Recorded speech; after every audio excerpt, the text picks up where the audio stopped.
Hello, good afternoon. Welcome to Civil 360 IAS Academy and welcome to today's Hindu newspaper analysis. നമുക്ക് ഇന്നത്തെ പ്രധാനപ്പെട്ട ന്യൂസുകൾ ഏതൊക്കെയാണെന്ന് നോക്കാം. The first news is India's EV transition cannot afford to ignore retrofitment. അതായത് ഈ news പറയുന്നത് ഈ നമ്മുടെ ഇന്റേണൽ കമ്പഷൻ എൻജിൻസിൽ നമ്മുടെ പെട്രോളും ഡീസലൊക്കെ ഉപയോഗിച്ച് നമ്മൾ റൺ ചെയ്യുന്ന വെഹിക്കിൾസിൽ ആ വെഹിക്കിൾസിനെ ഇലക്ട്രിക് വെഹിക്കിളായിട്ട് കൺവേർട്ട് ചെയ്യാൻ പറ്റും. അതിനെയാണ് എന്ത് പറയുന്നത്, റിട്രോഫിറ്റ്മെന്റ് എന്ന് പറയുന്നത്. അപ്പം അതിൻ്റെ ആവശ്യകതയെക്കുറിച്ച് പറയുന്നതാണ് ഈ ഒരു news. Then second news, linking women's incomes and health care. Actually വുമൺസിന് ഇൻകം കൂടുമ്പോൾ they are spending this for education അല്ലെങ്കിൽ health care facilities, nutrition improvement. ഇപ്പോൾ ഒരു ആൺകുട്ടിക്ക് അല്ലെങ്കിൽ ഒരു ബോയ്ക്ക് അല്ലെങ്കിൽ ഒരു മെന്നിന് നമ്മൾ ഇൻകം കിട്ടിയിട്ട് അത് സ്പെൻഡ് ചെയ്യുന്നതും എന്നാൽ വുമൺ സ്പെൻഡ് ചെയ്യുന്ന തമ്മിലുള്ള ഡിഫറൻസ് ഉണ്ട്. സോ വുമൺ സ്പെൻഡ് ചെയ്യുമ്പോൾ ഹെൽത്ത് കെയർ ഫെസിലിറ്റീസിന് ഹെൽത്ത് കെയറിൻ്റെ ഭാഗമായിട്ട് ഒരുപാട് സ്പെൻഡ് ചെയ്യും. നമുക്ക് പ്രിവെൻറ്റീവ് ആയിട്ടുള്ള ഹെൽത്ത് കെയറിന് വേണ്ടി ഹെൽപ്പ് ചെയ്യുന്നുണ്ട് എന്നൊക്കെ പറഞ്ഞ ഡാറ്റയും ഒരു റിപ്പോർട്ട് വന്നിട്ട് അതിന് റിലേറ്റഡ് ആയിട്ടുള്ള ഒരു ആർട്ടിക്കിൾ ആയിരുന്നു അത്. ദെൻ ഗ്രാൻഡ് അംബീഷ്യസ്, അതായത് നമ്മുടെ മിനിസ്ട്രി ഓഫ് കോർപ്പറേഷൻ വന്നിട്ട് ഇപ്പോൾ ഒരു 5 വർഷമായി. ഇപ്പം 5 വർഷമായിട്ട് ആ മിനിസ്ട്രി ഓഫ് കോർപ്പറേഷൻ നമ്മുടെ ഈ കോപ്പറേറ്റീവ് സൊസൈറ്റീസ് ഡെവലപ്പ് ചെയ്യുന്നതിൽ എന്തൊക്കെ ഹെൽപ്പ് ആയിട്ടുണ്ട്, എന്തൊക്കെയാണ് അച്ചീവ്മെൻറ്റ്, അതാണ്. Then beyond 3 Cs, the new lexicon of India Australia type. This news talks about the India Australia relation. Okay, pure ഒരു സ്റ്റാറ്റിക് പോർഷനിൽ നമ്മൾ പഠിക്കുന്ന ഒരുപാട് കാര്യങ്ങൾ ഇതിൻ്റെ അകത്തുണ്ട്. ഓക്കെ, അതുപോലെ തന്നെ കറണ്ട് അപ്ഡേറ്റ്സും ഈ ഒരു ആർട്ടിക്കിളുണ്ട്. School drop out rate falls across key stages. അതായത് മിനിസ്ട്രി ഓഫ് എഡ്യൂക്കേഷന് ഒരു റിപ്പോർട്ട് വന്നിട്ടുണ്ട്. ആ റിപ്പോർട്ട് പ്രകാരം നമുക്ക് റിട്ടൻഷൻ റേറ്റ്, അല്ലാന്നുണ്ടെങ്കിൽ ഡ്രോപ്പ് ഔട്ട് റേറ്റ്, അല്ലാന്നുണ്ടെങ്കിൽ വുമൺ എൻറോൾമെൻറ്റ് റേറ്റ്, സ്റ്റുഡൻസിൻ്റെ, അതായത് എഡ്യൂക്കേഷൻ മേഖലയിൽ വന്നിരിക്കുന്ന പ്രധാനപ്പെട്ട ചേഞ്ചസ് എന്തൊക്കെയാണ് അത് റിലേറ്റഡ് ആയിട്ട് ഒരുപാട് ഡാറ്റാസ് തരുന്ന ഒരു ആർട്ടിക്കിളാണ്.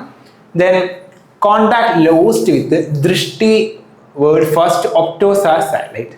ഒരു ഒപ്റ്റോസാർ സാറ്റലൈറ്റ് ഉണ്ട്, അതായത് ഒരു പ്രത്യേകതരം ഒരു സാറ്റലൈറ്റ്സ് ആണ്, പല ടെക്നോളജീസും യൂസ് ചെയ്തിട്ടുണ്ടാകുന്ന ഒരു സാറ്റലൈറ്റ് ആണ് ഒപ്റ്റോസാർ സ്റ്റാർ എന്ന് പറയുന്നത്.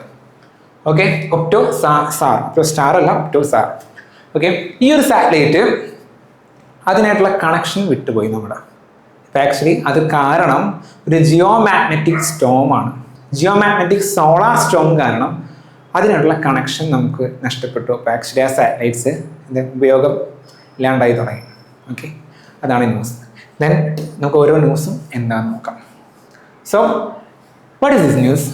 Amid the West Asia conflict, concerns over the India's high dependence on imported crude oil have revived interest in vehicle retrofitting as a cost-effective strategy to accelerate electric mobility and enhance energy security. Recently എന്തുണ്ടായി? West Asia crisis ഉണ്ടായിരുന്നു. അതായത് Israel ആകട്ടെ അല്ലാന്നുണ്ടെങ്കിൽ US-ഉം ഇറാനും തമ്മിലൊരു വാർ like situation, അല്ലെങ്കിൽ വാർ ഉണ്ടായെന്ന് തന്നെ പറയാം. അതിൻ്റെ ഭാഗമായിട്ട് സ്ട്രൈറ്റ് ഓഫ് ഹോർമൂസ് ഒക്കെ ക്ലോസ് ചെയ്തു ഇറാൻ, US-ഉം ക്ലോസ് ചെയ്തിട്ടുണ്ടായിരുന്നു. അപ്പോൾ അതിലൂടെയുള്ള ഫെർട്ടിലൈസർ സപ്ലൈസിനെ ബാധിച്ചിട്ടുണ്ടായിരുന്നു. മെയിൻലി ക്രൂഡ് ഓയിലിൻ്റെ ഇമ്പോർട്ട്, ഇന്ത്യയിലോട്ടുള്ള ക്രൂഡ് ഓയിലിൻ്റെ ഇമ്പോർട്ടിനെ ബാധിച്ചിട്ടുണ്ടായിരുന്നു. LPG ഗ്യാസിൻ്റെയും ലിക്വിഫൈഡ് പെട്രോളിയം ഗ്യാസിൻ്റെ ഒക്കെ ഇമ്പോർട്ട് കുറഞ്ഞു, അതിൻ്റെ വില കൂടി അല്ലേ. അപ്പോൾ ഇങ്ങനൊരു സിറ്റുവേഷൻ, അതായത് ഇന്ത്യ ആക്ച്വലി ക്രൂഡ് ഓയിലിന് മറ്റു കാര്യങ്ങൾക്കും വേണ്ടി മറ്റു രാജ്യങ്ങൾ ഡിപ്പെൻഡ് ചെയ്തിരിക്കുകയാണ്. അപ്പോൾ ഇതുപോലെ എന്തെങ്കിലും ഗ്ലോബൽ ക്രൈസിസ് അല്ലാന്നുണ്ടെങ്കിൽ ഗ്ലോബൽ ഷോക്ക് എന്തെങ്കിലുമൊക്കെ വരണമെങ്കിൽ, ഒരു എനർജി ഷോക്ക് ലൈക്ക് സിറ്റുവേഷൻ വരികയാണെന്നുണ്ടെങ്കിൽ എന്തുണ്ടായി, നമ്മുടെ സപ്ലൈനെ ബാധിക്കുന്നുണ്ട്. അതൊരു വൾണറബിലിറ്റി ഇന്ത്യക്കത് പ്രശ്നം. അപ്പോൾ എന്താ നമുക്ക് ചെയ്യേണ്ടത്? ഇന്ത്യ സെൽഫ് സഫീഷ്യൻ്റ് ആകണം. ഓക്കെ, അപ്പോൾ നമ്മൾ 85% ഓഫ് ദ ക്രൂഡ് ഓയിലും ഇന്ത്യ ആക്ച്വലി ഇമ്പോർട്ട് ചെയ്യുകയാണ്. ഓക്കെ, അപ്പോൾ അതായത് നമ്മുടെ ഇവിടെ ഓടിക്കുന്ന പെട്രോളും ഡീസലൊക്കെ വെച്ച് ഓടിക്കുന്ന വെഹിക്കിൾസ് നമുക്കത് ഓടിക്കണം എന്നുണ്ടെങ്കിൽ അതിന് വേണ്ട പെട്രോളിൻ്റെ 85% നമ്മൾ എന്ത് ചെയ്യണം, നമ്മൾ ഇമ്പോർട്ട് ചെയ്യണം. സോ നമ്മൾ ഹൈലി ഡിപ്പെൻഡൻ്റ് ആണ് മറ്റു രാജ്യങ്ങൾ. നമുക്ക് ഇലക്ട്രിക് വെഹിക്കിൾസിലോട്ട് ഒരു കൺവേർഷൻ വേണം അല്ലേ, കൺവേർഷൻ വേണം. ഇപ്പോൾ നിലവിൽ ഏകദേശം 2025-26 കാലഘട്ടങ്ങളിൽ ഒരു 8.5% ഓഫ് ന്യൂ വെഹിക്കിൾസ് എന്ത് ചെയ്തു, ഇലക്ട്രിക് വെഹിക്കിളായിരുന്നു. അതായത് 2025-26 കാലഘട്ടങ്ങളിൽ നമ്മൾ പുതിയ വെഹിക്കിൾസ് രജിസ്ട്രേഷൻ നോക്കുമ്പോൾ അതിൽ 8.5% പുതിയ ഇലക്ട്രിക് വെഹിക്കിൾസ് ആണ് രജിസ്റ്റർ ചെയ്തിരിക്കുന്നത്. ഓക്കെ, പക്ഷെ ഇലക്ട്രിക് വെഹിക്കിൾസിലോട്ടുള്ള കൺവേർഷൻ ഇച്ചിരി ബുദ്ധിമുട്ടാണ്. ഒന്നാമത് ലിഥിയം അയൺ ബാറ്ററിക്കൊക്കെ പൈസ കൂടുതലാണ്. ഓക്കെ, ദേ ആർ കോസ്റ്റ്ലി ആണ്. അപ്പോൾ അതുകൊണ്ട് തന്നെ എന്താ, നമുക്ക് ഇലക്ട്രിക് വെഹിക്കിൾ വാങ്ങാനും ഒക്കെ ഇത്തിരി പൈസ ഉണ്ട്. നിലവിൽ എന്ത് ചെയ്യും, നമുക്ക് വേറൊരു ടെക്നോളജി ഉണ്ട്, റിട്രോഫിറ്റിംഗ് ടെക്നോളജി. അതായത് റിട്രോഫിറ്റിംഗ്, വെഹിക്കിൾ റിട്രോഫിറ്റിംഗ്. അതായത് it refers to the converting internal combustion engine vehicle into an electric vehicle by replacing the engine with the electric motor, battery pack and control system.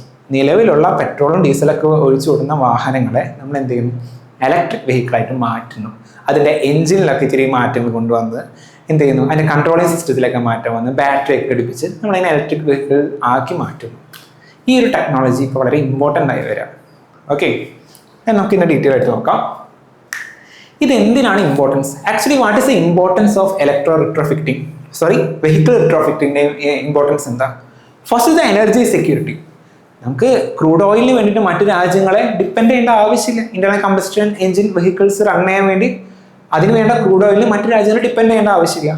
Next is global oil പ്രൈസസിലെ ഇടയ്ക്ക് വെച്ച് ഷോക്സുകൾ വരാറുണ്ട്. അത് vulnerabilities like west Asia crisis ഒക്കെ വരുമ്പോൾ നമ്മളും എന്ത് ചെയ്യും, ഇത്തിരി ബുദ്ധിമുട്ടിലാവും. അത് നമുക്ക് ഒഴിവാക്കാൻ പറ്റും. Then environmental benefits. Electric vehicles convert to lead to decarbonization, circular economy, reuse and refreshment. അതായത് നമുക്ക് ആക്ച്വലി വാഹനങ്ങളോട് ഈ ആർട്ടിക്കിൾ തന്നെ പറയുന്നുണ്ട്, നമുക്ക് വാഹനങ്ങളോട് ഇന്ത്യക്കാർക്ക് ഒരു പ്രത്യേക ഇമോഷണൽ അറ്റാച്ച്മെന്റ് ഉണ്ട്. നമുക്ക് എത്ര വാഹനങ്ങൾ എത്ര പഴകിയാലും നമുക്കത് ആക്ച്വലി അത് കളയാൻ നമുക്ക് ഭയങ്കര മടിയായിരിക്കും. ഓക്കെ, അപ്പോൾ എന്ത് ചെയ്ത് കഴിഞ്ഞ് കഴിഞ്ഞാൽ അത് മീൻസ് ഇനത് ഇന്റേണൽ കമ്പഷൻ എഞ്ചിനായിട്ടുള്ള ഒരു വെഹിക്കിളായിട്ട് വർക്കായില്ല എന്നുണ്ടെങ്കിൽ നമുക്കതിനെ എന്ത് ചെയ്യാം, ഒരു ഇലക്ട്രിക് വെഹിക്കിളായിട്ട് കൺവേർട്ട് ചെയ്യാൻ പറ്റും. അപ്പം റീയൂസ് ചെയ്യാൻ പറ്റും നമുക്ക്, അല്ലേ? സോ നമ്മളൊരു സർക്കുലർ എക്കണോമി, വേസ്റ്റേജ് നമുക്ക് എന്ത് ചെയ്യാൻ പറ്റും, കുറയ്ക്കാൻ പറ്റും. ദെൻ എക്കണോമിക് ബെനിഫിറ്റ്സ് എന്ന് പറഞ്ഞു കഴിഞ്ഞാൽ ഒരു ഇലക്ട്രിക് വെഹിക്കിൾ വാങ്ങാൻ ഇത്തിരി പൈസ കൂടുതലാണ്, കോസ്റ്റ്ലിയാണ്. പക്ഷേ കമ്പാരിറ്റീവ്ലി ഒരു ഇലക്ട്രിക് വെഹിക്കിളായിട്ട് ഒരു ഇന്റേണൽ കമ്പഷൻ എഞ്ചിൻ വെഹിക്കിളിനെ എന്താ പറയുക, റിട്രോഫിറ്റ് ചെയ്യുന്നത് പൈസ കുറവാണ്. ഓക്കെ, കമ്പാരിറ്റീവ്ലി നോക്കുമ്പോൾ ഒരു ഇലക്ട്രിക് വെഹിക്കിൾ വാങ്ങുന്നതിനെക്കാട്ടും പൈസ ലാഭമാണ്. Then also it generates employment. അതായത് എംപ്ലോയ്മെന്റ്, നമ്മൾ റിട്രോഫിറ്റിങ്ങിന് വേണ്ടിയിട്ട് നമുക്ക് കുറച്ച് ആൾക്കാരൊക്കെ വേണ്ടി വരില്ലേ, ലൈക്ക് EV സർവീസിങ് മേഖലയിൽ വർക്ക് ചെയ്യുന്ന ആൾക്കാർ വേണ്ടി വരും, battery management, software calibration, repair and refurbishment industries, ഇവിടെയൊക്കെ എന്ത് ചെയ്യുന്നു, നമുക്ക് റിട്രോഫിറ്റിങ്ങിന് വേണ്ടിയിട്ട് ആൾക്കാർ വേണം. So it would lead to employment generation. Okay, കുറേ ആൾക്കാർക്ക് തൊഴിലും ലഭിക്കാൻ സാധ്യതയുണ്ട്. ദെൻ ഗവൺമെന്റിന്റെ ഇനീഷ്യേറ്റീവ്സ് ഇതിന് വേണ്ടി എന്താ ചെയ്തേക്കുന്നത് നോക്കാം. First is FAME initiative. FAME ഇനീഷ്യേറ്റീവിന്റെ ഫുൾ ഫോം കൊടുത്തത് fast adoption and manufacturing of hybrid and electric vehicle എന്നാണ് ഫെയിം ഇനീഷ്യേറ്റീവ്. ഈ ഫെയിം ഇനീഷ്യേറ്റീവ് ഇനീഷ്യലി ഇതുപോലെയുള്ള വെഹിക്കിൾസിന്റെ റിട്രോഫിറ്റിങ്ങിനെ പ്രൊമോട്ട് ചെയ്തിട്ടുണ്ടായിരുന്നു, പക്ഷെ ഇപ്പൊ അധികം ഫോക്കസ് കൊടുക്കുന്നില്ല. ദെൻ PM, ഈ പറഞ്ഞ പോലെ PM ഡ്രൈവ് സ്കീം, ഇതും ഇലക്ട്രിക് വെഹിക്കിൾസിന്റെ മൊബിലിറ്റി കൂട്ടാൻ വേണ്ടിയിട്ട് കൊണ്ടുവന്നിരിക്കുന്ന ഒരു സ്കീമാണ്. ദെൻ ഈ അടുത്തൊരു കേസ് സ്റ്റഡി പോലെ പറയുകയാണെങ്കിൽ മധ്യപ്രദേശിലെ ഗവൺമെന്റ് ഇത്തരത്തിലുള്ള വെഹിക്കിൾ റിട്രോഫിറ്റിങ്ങിന് വേണ്ടി പ്രൊമോട്ട് ചെയ്യുന്നത്. എങ്ങനെ പ്രൊമോട്ട് ചെയ്യുന്നത് വെച്ച് കഴിഞ്ഞാൽ സബ്സിഡീസ് ഒക്കെ പ്രൊവൈഡ് ചെയ്യും. വൺ സ്റ്റോപ്പ് സബ്സിഡി പോർട്ടൽ, അതായത് ഇലക്ട്രിക് വെഹിക്കിളായിട്ട് കൺവേർട്ട് ചെയ്യണമെന്നുണ്ടെങ്കിൽ നമുക്ക് ആക്ച്വലി ഒരുപാട് ബുദ്ധിമുട്ടുകളുണ്ട്, വെഹിക്കിൾ രജിസ്ട്രേഷനിലൊക്കെ മാറ്റങ്ങളൊക്കെ വരുത്തുന്നുണ്ട്. അപ്പം അതുപോലെ നമ്മൾ ഓൾറെഡി സബ്സിഡി കൊടുത്തിട്ട് അത് പൈസ കുറവുള്ള ഒരു പരിപാടിയാക്കി മാറ്റുന്നു റിട്രോഫിറ്റിങ്ങിന്. Then state level registration retrofitting agencies ഒക്കെ കൊണ്ടുവന്ന് നമ്മുടെ രജിസ്ട്രേഷൻ പ്രോസസ്സ് എളുപ്പമാക്കുന്നു. അപ്പം അങ്ങനെയാണെന്നുണ്ടെങ്കിൽ ഇപ്പോൾ ഒരാൾക്ക് ഒരു ഇത്തിരി പഴകിയൊരു ഇന്റേണൽ കമ്പഷൻ എഞ്ചിൻ വെഹിക്കിൾ ഉണ്ടെന്നെങ്കിൽ അതിനെ പെട്ടെന്ന് ഇലക്ട്രിക് വെഹിക്കിളായിട്ട് മാറ്റണമെന്നുണ്ടെങ്കിലുള്ള പ്രൊസീജിയർ ഡിലേസ് ഒക്കെ കുറയും. നമുക്ക് സുഖമായിട്ട് എന്ത് ചെയ്യും, ഇലക്ട്രിക് വെഹിക്കിൾസ് ഒരു കൺവേർട്ട് ചെയ്യാൻ പറ്റിക്കഴിഞ്ഞാൽ കൂടുതൽ ആൾക്കാർ എന്ത് ചെയ്യും, റിട്രോഫിറ്റിങ്ങിലോട്ട് എന്ത് ചെയ്യും, പോകും. Then what are the challenges facing? ഒന്നാമത്തത്, we don't have a national policy regarding retrofitting. നമുക്ക് ഇലക്ട്രിക് വെഹിക്കിൾസ് ആയിട്ട് കൺവേർട്ട് ചെയ്യുമ്പോൾ അതിനെ ഭരിക്കുന്ന രീതിയിൽ, അതിനെ അഡ്മിനിസ്റ്റർ ചെയ്യുന്ന രീതിയിൽ, അല്ലെങ്കിൽ അതിൻ്റെ കാര്യങ്ങളൊക്കെ നോക്കുന്ന ഒരു നാഷണൽ പോളിസി നമുക്ക് നിലവിലില്ല. Okay, then inconsistent state regulation. പല സ്റ്റേറ്റ് ഗവൺമെന്റും റിട്രോഫിറ്റിന്റെ റെഗുലേഷൻസ് കൊണ്ടുവരുന്നുണ്ട്, പക്ഷെ ഓരോ സ്റ്റേറ്റിലും ഓരോന്നാണ്. പിന്നെ അവർ കണ്ടിന്യൂസ് ആയിട്ട് അത് ഫോളോ ചെയ്യുന്നില്ല. ദെൻ മെയിൻ ആയിട്ടുള്ളത് സേഫ്റ്റി ആൻഡ് ക്വാളിറ്റി കൺസേൺസ് ആണ്. ഇലക്ട്രിക് വെഹിക്കിൾസ് ആയിട്ട് കൺവേർട്ട് ചെയ്യുമ്പോൾ മേ ബി നമ്മൾ ഇലക്ട്രിക് വെഹിക്കിൾസ് ഒക്കെ എന്താ ചിലപ്പോൾ സമയം തീ പിടിക്കുന്നതൊക്കെ കേൾക്കാറില്ലേ. അപ്പോൾ അതുപോലെ ശരിക്കും ക്വാളിറ്റി ഒക്കെ ഉറപ്പ് വരുത്തിയിട്ടാണോ ഈ ഇന്റേണൽ കമ്പഷൻ എഞ്ചിൻസിനെ പിടിച്ച് ഇലക്ട്രിക് വെഹിക്കിൾസ് ആയിട്ട് മാറ്റുന്നത്. Then higher GST burden on retrofitting kits. നമുക്ക് ഇലക്ട്രിക് വെഹിക്കിൾസ് അയക്കേണ്ട കുറച്ച് ഇൻസ്ട്രുമെന്റ്സ് ഉണ്ടാവും, അതിനാണ് റിട്രോഫിറ്റ് കിറ്റ്സ് എന്ന് പറയുന്നത്. ആ ഇൻസ്ട്രുമെന്റ്സ് വാങ്ങാൻ അത്യാവശ്യം പൈസയാണ്, കാരണം അതിന് നല്ല GST വരുന്നുണ്ട്. Okay, these challenges are we are facing. Then what are the solution? First things, ഒരു നാഷണൽ പോളിസി കൊണ്ടുവരാം. We should formulate a national vehicle retrofitting policy. Then standardize the regulation across the states. പല state ഗവൺമെന്റിന് വ്യത്യസ്ത regulations ആണെങ്കിലും standardize ചെയ്യാം. Then certification, robust certification and safety standards. നമ്മൾ electric vehicles ആകുമ്പോൾ certify ചെയ്യുക, ഇതിൻ്റെ സേഫ്റ്റി ഒക്കെ ഉറപ്പ് വരുത്താം. Okay, then rationalize GST retrofit kits. ഈ റിട്രോഫിറ്റിംഗ് കിറ്റ്സിനുള്ള GSTയിൽ ഒന്ന് റാഷണലൈസ് ചെയ്യുന്ന കുറയ്ക്കുക. അപ്പോൾ അതാകുമ്പോൾ ആൾക്കാർക്ക് പൈസ വരുമ്പോൾ പെട്ടെന്ന് ആക്സസിബിൾ ആകും, റിട്രോഫിറ്റ് ചെയ്യാൻ എളുപ്പമായിരിക്കും. ഓക്കെ, പിന്നെ PM ഡ്രൈവ് ഇതുപോലെയുള്ള സ്കീംസിനെ റിട്രോഫിറ്റിങ്ങിന് വേണ്ടി പ്രൊമോട്ട് ചെയ്യാം. Okay, this is A news. Then second news, linking women's incomes to healthcare. The news is that a forthcoming study in Oxford Open Economics suggests that increasing women's disposable income improves preventive health investment, reducing healthcare expenditure and improving household health outcomes. അതായത് സ്ത്രീകൾക്ക് income കൂടുമ്പോൾ അവർ ആ പൈസ കൂടുതലും preventive health കെയറിന് വേണ്ടി use ചെയ്യുന്നുണ്ട്. എന്താ പ്രിവെൻറ്റീവും ക്രിയേറ്റീവും? Creative health care എന്ന് പറഞ്ഞു കഴിഞ്ഞാൽ രോഗം വന്നിട്ട് നമ്മൾ ചികിത്സിക്കുന്നത്. പ്രിവെൻറ്റീവ് ഹെൽത്ത് കെയർ എന്ന് പറഞ്ഞാൽ രോഗം വരാതിരിക്കാനുള്ള ചികിത്സയിൽ, അതിനാണ് പ്രിവെൻറ്റീവ് ഹെൽത്ത് കെയർ എന്ന് ഉദ്ദേശിക്കുന്നത്. അപ്പോൾ വുമൻ്റെ കയ്യിൽ പൈസ എത്തുമ്പോൾ they are utilizing these amount to preventive health care disease. കാരണം ഒന്നാമത് ഇപ്പോൾ കുറച്ച് സിറ്റുവേഷൻ നോക്കുകയാണെങ്കിൽ നമുക്ക് ഒരുപാട് നോൺ കമ്മ്യൂണിക്കബിൾ ഡിസീസസ് ഉണ്ട്, like obesity, hyper tension, cardiovascular diseases, cancer, ഇതുപോലുള്ള നോൺ കമ്മ്യൂണിക്കബിൾ ഡിസീസസ് ഉണ്ട് നമുക്ക്. അതിൻ്റെ ഇന്ത്യയിൽ ഭയങ്കര ബേർഡൻ ആണ്. അപ്പോൾ ഇത്തരം മേഖലയിൽ ആക്ച്വലി ഒരു പ്രിവെൻറ്റീവ് കെയർ നമുക്ക് എൻഷുവർ ചെയ്യാൻ പറ്റിക്കഴിഞ്ഞാൽ എന്താ നല്ലതല്ലേ, ഇതൊന്നും വരാതിരിക്കും. ആക്ച്വലി വുമൻ്റെ ലേബർ ഫോഴ്സ് പാർട്ടിസിപ്പേഷൻ റേറ്റ് ഇപ്പോൾ കൂടിക്കൊണ്ടിരിക്കുക. അതായത് അവരൊരുപാട് വർക്ക് ചെയ്യുന്നുണ്ട്, അവരുടെ പാർട്ടിസിപ്പേഷൻ കൂടുന്നുണ്ട്, കുറേ സ്ത്രീകൾ മുന്നോട്ട് വരുന്നു, അപ്പോൾ ഇൻകം കൂടുന്നുണ്ട്. അപ്പോൾ ഈ കൂടുന്ന ഇൻകം ഈ പറയുന്ന പ്രിവെൻറ്റീവ് ഹെൽത്ത് കെയറിന് വേണ്ടിയിട്ട്, ഈ നോൺ കമ്മ്യൂണിക്കബിൾ ഡിസീസ് ഒക്കെ കുറയാൻ വേണ്ടിയിട്ട് ഹെൽപ്പ് ആകുന്നുണ്ട്. ഓക്കെ, ഇവരുടെ ഇൻകം. അതാണ് ന്യൂസ്. ഓക്കെ, ഈ ന്യൂസ് ഈ ഒരു സ്റ്റഡി നടത്തിയേക്കുന്നത് എംപ്ലോയ്മെൻറ്റ് പ്രൊവിഡൻറ്റ് ഓർഗനൈസേഷനിലെ EPFO, employment provident fund organisation EPFO, ഇവരൊരു റീഫോം കൊണ്ടുവന്നിട്ടുണ്ടായിരുന്നു. അതായത് ഒരു വുമൺ ജോലിക്ക് കയറി. ഓക്കെ, നമ്മൾ ആര് ജോലിക്ക്, ഒരു ഫോർമൽ ആയിട്ടുള്ള ജോലിക്ക് കയറിയാലും നമ്മൾ EPF അടയ്ക്കാറുണ്ട്, ഒരു പൈസ നമ്മൾ കോൺട്രിബ്യൂട്ട് ചെയ്യും അതിലോട്ട്, അല്ലേ? അപ്പോൾ ഇവരൊരു റീഫോം കൊണ്ടുവന്നിട്ടുണ്ടായിരുന്നു. സ്ത്രീകൾ ജോലിക്ക് കയറി ഫസ്റ്റ് 3 years ഇവർ കൊടുക്കേണ്ട EPFOൻ്റെ റേറ്റ് 12% നിന്ന് 8% കുറച്ചു. EPF അത്രയും കുറച്ച് കൊടുത്താൽ മതി. അപ്പോൾ എന്തുണ്ടായി, ഇവരുടെ കയ്യിലുള്ള ഇൻകം, ബാക്കി വരുന്ന ഡിസ്പോസിബിൾ ഇൻകം എന്ന് പറയുമ്പോൾ ഇൻകം കൂടി. ഓക്കെ, ആ income they are utilizing for better nutrition, physical fitness and preventive health. Okay, അപ്പോൾ അതുകൊണ്ട് തന്നെ ചുരുക്കി പറയുമ്പോൾ spend less on the medicines and doctor consultation. ഡോക്ടറെ കൺസൾട്ടേറ്റ് ചെയ്യാനും മെഡിസിൻസിലോട്ടും വരുന്നല്ല, പ്രിവെൻറ്റീവ് ആയിട്ടുള്ള ഹെൽത്ത് കെയർ ഫെസിലിറ്റീസിന് they are utilizing that. Okay, അതായത് ചുരുക്കി പറഞ്ഞു കഴിഞ്ഞാൽ higher income for woman leads to greater investment in prevention rather than treatment. അല്ലേ, നമ്മുടെ സ്ത്രീകൾക്ക് ഇൻകം കൂടുമ്പോൾ നമ്മൾ ട്രീറ്റ്മെന്റിലോട്ടല്ല പൈസ കൊടുക്കുന്നത്, മറിച്ച് അത് പ്രിവെന്റ് ചെയ്യാൻ വേണ്ടിയിട്ടാണ് ഹെൽപ്പ് ആക്കുന്നത്. Then what is important, why it is important? Okay, women's economic empowerment. അതായത് വുമൺ ലേബർ ഫോഴ്സ് പാർട്ടിസിപ്പേഷൻ കൂടിക്കൊണ്ടിരിക്കുന്നത്. അപ്പോൾ ആക്ച്വലി വീട്ടിലോട്ട് പൈസ കൊടുക്കുന്ന ആളാരാ? അവർക്കാണ് ഒട്ടുമിക്കതും വീട്ടിലെ ഡിസിഷൻ മേക്കിംഗ് പവർ കൂടുതലായിട്ടും വരുന്നത്. ജനറലി നമ്മുടെ ഫാമിലീസിൽ നടക്കുന്നതാണ്. അപ്പം വുമൺ കോൺട്രിബ്യൂട്ട് ചെയ്യുമ്പോൾ ഇവരുടെ ഡിസിഷൻ മേക്കിംഗ് പവറൊക്കെ ആക്ച്വലി കൂടുന്നുണ്ട്. ഓക്കെ, അതുപോലെ തന്നെ ദിസ് ഇസ് ഹെൽപ്പിംഗ് ഫോർ, ഞാൻ പറഞ്ഞ പോലെ പ്രിവെൻറ്റീവ് ഹെൽത്ത് കെയറിനും നോൺ കമ്മ്യൂണിക്കബിൾ ഡിസീസസിന് വേണ്ടി പ്രിവെൻറ്റ് ചെയ്യാനും ഹെൽപ്പ് ചെയ്യുന്നു. പിന്നെ ഫോക്കസ് പോകുന്നത് ഒരു സ്ത്രീകൾ ആ വീട് നോക്കുമ്പോൾ അല്ലെങ്കിൽ പൈസ കൊണ്ടുപോയി നോക്കുമ്പോൾ ദ ഫാമിലിയുടെ ഹെൽത്ത് എന്താ തന്നെയാണ് കൂടുകയാണ്. Actually it improves the healthier families improve work force productivity. അതായത് ഫാമിലി ഹെൽത്തിയർ ആകുന്നു. ഓക്കെ, ആ സ്ത്രീ മാത്രമല്ല ഫാമിലി കൂടെ ഹെൽത്തി ആകുന്നു. That would ultimately lead to എന്താ better productivity in work force. Okay, then ഗവൺമെന്റിന്റെ കുറച്ച് സ്കീംസ് ഈ ഒരു മേഖലയിൽ വന്നിട്ടുണ്ട്. ഒന്നാമത്താണ് ഈ പറഞ്ഞ EPFO കുറച്ച് റിഫോംസ് കൊണ്ടുവന്നിട്ടുണ്ടായിരുന്നു. ദെൻ ആയുഷ്മാൻ ഭാരത് ഈ പറഞ്ഞ നോൺ കമ്മ്യൂണിക്കബിൾ ഡിസീസസ് ഒക്കെ കുറയ്ക്കാനും ന്യൂട്രീഷൻ ഫെസിലിറ്റീസ് ഒക്കെ കൂട്ടാനും അല്ലെങ്കിൽ ട്രീറ്റ്മെന്റ് ഫെസിലിറ്റീസ് ഒക്കെ കൂട്ടാനും ഒക്കെ ഒരുപാട് സ്കീംസ് ഉണ്ട്. ഇതൊക്കെ ഗവൺമെന്റ് ഭാഗത്തുനിന്നും കൂടി ചെയ്തേക്കുന്ന കുറച്ച് കാര്യങ്ങളാണ്. ചുരുക്കി പറഞ്ഞു കഴിഞ്ഞാൽ സ്ത്രീകൾക്ക് പൈസ എത്തുമ്പോൾ that will ultimately lead to preventive health care. Okay, ഇതാണ് സംഭവം. ദെൻ അടുത്ത news, the ministry of corporation completed 5 years.